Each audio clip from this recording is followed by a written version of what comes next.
You want to buy a home this year, and I want you to do that, but don't do it until you watch this video because I'm going to teach you what to look out for in case you're not ready.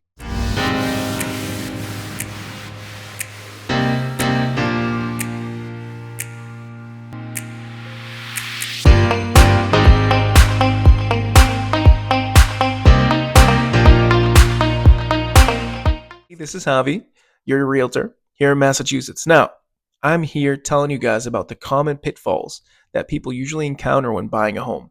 Now, these pitfalls can be whether you were ready, whether you're not ready, or you were misinformed, whatever it is. But I want to evade all that stuff for you guys so you guys can make the best decision for yourselves because more often than not, for most of us, buying a home, owning a home, or even an investment property is the biggest investment we'll ever have in our lives. I want to make sure you guys make the right decision so that you guys are very, very happy with the result and completely satisfied. Excuse me, I stumble my words, but that's the way that I am.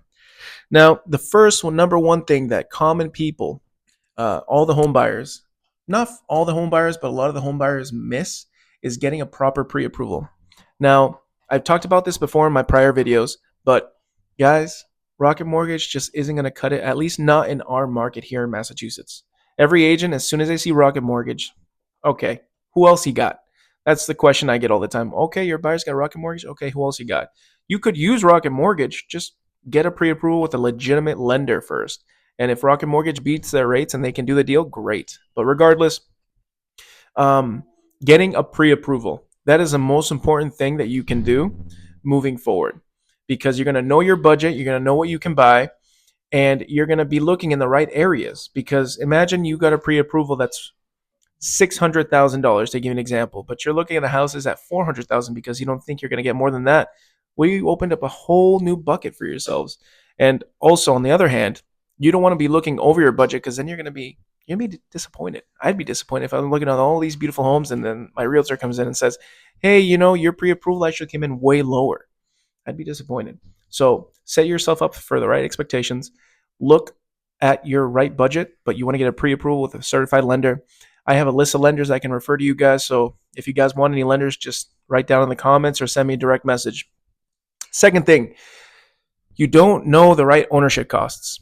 A mortgage isn't everything. Okay, guys? You need to know about insurance. You need to know about the taxes. You need to know about what if this goes wrong? What if that goes wrong? How much is it to repair a roof? All these things. Now, I'm not saying you're going to have to do all these things straight off the bat, but your taxes and your homeowner's insurance are going to be things that you're going to be paying consistently besides your mortgage. And if your lender is any good, like my lenders are, they're going to put all those costs into the mortgage or they're going to give you a good financial statement for you to know what you're going to be doing, what you're going to be getting into. Excuse me, I'm slurring my words or jumping over it, but those are the things you want to be aware of. Also, homeownership costs, the condo fees. Maybe you have to get a homeowner's insurance on top of your condo fee, or if you have a single family, what if there's flood insurance? All these different things. So you want to get like 100% sure of what you're going to be doing. Obviously, everything is property specific for the most part. But when it comes to taxes, insurance, and these ownership costs, those are things that you should consider. Okay, guys? So I gave you like a general brief thing right there. I hope that can help you. And I'm running on time now because I got a list. I got a list right here, guys. Not doing proper neighborhood research. Well, guys, your realtor, like myself, I can recommend towns for you. I can recommend certain areas. But I expect you guys and every realtor that wants the best for you expects you to do your homework. What does that mean? If we recommend towns and things like that, drive through the town, check it out, go have dinner sometime, go have a coffee, interact with the people, or know the schools. Research the school systems. Go online and search the school rankings. If you have a family, you want to go into a new area that you don't know. Let's say you're moving from out of state or you're within state. You don't know much. You want to research the areas you want to go into. You see the crime rates. You want to Google the school systems if you have kids. You want to Google like just research it essentially and then drive and be in the area because imagine you buy a house and it's the most beautiful house you could ever find and it's great school systems everything work out but you live in a community that you do not connect with, you don't like your neighbors, you don't like that'd be horrible.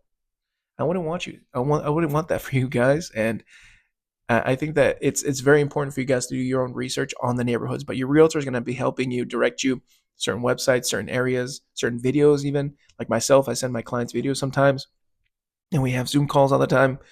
It's fun. It's a big party, but when you get there, you get there. Now, number 4 is overextending your budget. Guys, I never, thank God, I don't have my clients doing this, but a lot of people tend to be like, oh, this is the best house I find. I mean, this is the most perfect house. I don't care about spending over budget. Like, I don't want to, I don't mind going over my budget. In the heat of the moment, it doesn't seem like that big of a deal.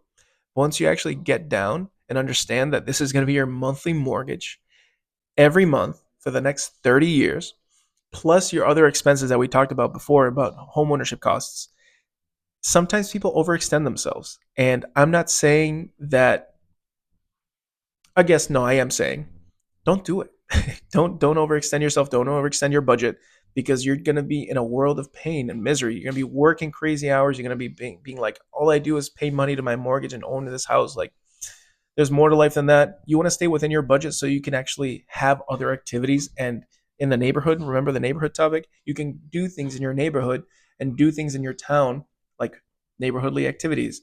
Going to, like, for example, in my neighborhood, we have a what are those things called where you have parties? Block party. We have block parties, things like that. Funds going over to that. Um, Also, we have bars in the city. I don't drink anymore in my town, but I go have dinner sometimes. I do all these things. I enjoy being in my town. I want you guys to do the same and be around the towns as well. You don't want to be overextending your budget just to own this house, and then you realize like you're living to pay a mortgage. You guys want to make sure that you stay within your budget so that you guys aren't miserable, because nobody likes miserable people and you don't like to be miserable. So I'm extending that information over to you guys. And the fifth one, this is not a promo for myself. Okay, I want to say this, but getting a realtor. You want to get a realtor, a professional realtor worth his, if you get referred over to him or if you like him on YouTube, like me, uh, you can chat with them and they're going to give you the honest answers on everything. The best realtors are the ones that are not salesy and trying to sell you stuff. The best realtors are like, the ones that actually give a crap about you and they want you to win. They want you to be in the right place at the right time. They want you to be at the right house. They will tell you straight up, hey man, I personally believe that this property, it's whatever you want to do, but there are other options for you. So don't stress it. Don't rush. If a realtor is rushing you through a deal or rushing you to buy a property, that's a big no-no. You don't want to rush anything. This is supposed to be a good process. Of course, it always varies. Like, for example, if there's a timeline, a due date on offers, let's say, for example, and you're not submitting it yet, that's a little bit of a rush thing that you have to submit the offer. But I'm saying, like, rushing you to buy every single house. No, you have a set house for yourself. Your realtor is going to be able to tell you which is the best house you should buy. Um, on the aspect of like your budget, things like that, like what areas he would recommend, what towns he would recommend. He has a team of people that it can help you, best lenders, the best attorneys, systems in place. He's going to be able to negotiate for you. He's going to be able to negotiate everything throughout the deal from the beginning to the end. Sometimes they can get incentives for you. Sometimes they're going to negotiate the closing costs. Sometimes they're going to negotiate the purchase price. It's just every time there's different obstacles throughout a whole real estate transaction. And unless you are willing to take on the full time job of a realtor and do these things, I would recommend using a realtor because you don't know what you don't know. You can do as much research as you want on YouTube, on Google. And honestly, I think that if you do a lot of studying on YouTube, you could do it yourself. But if you don't want to go through those hours, and for example, for my case, years of experience, you want to hire a professional to do it for you. And in most cases, it's not coming out of your pocket. The seller from the commission is paying it. Now, if the seller's not willing to pay the commission, would you want to risk your biggest investment on like luck, or would you want to have a sure, tried and true way to get through that investment? But I digress. Now, guys, that's my 5 common like pitfalls that people usually have when going through a real estate transaction or buying a house. If you guys have any questions, you guys want to know anything specific, please write in the comments below. Let me know. I'm here to help. I'm here to serve. At the end of the day, we're only as good as we help people, and I want to help as many people as I can. That's why I got on YouTube.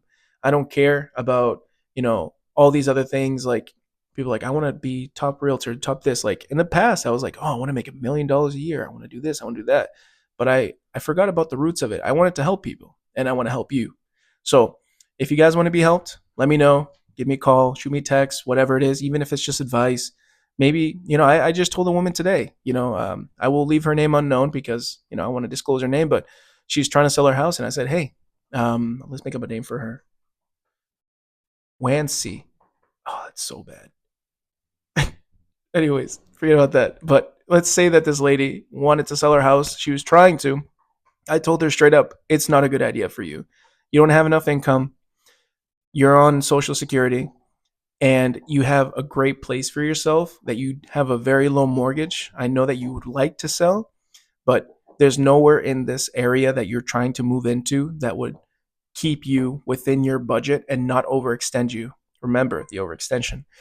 So we came up with a plan for her to get a reverse mortgage, and I'm going to help her out with that.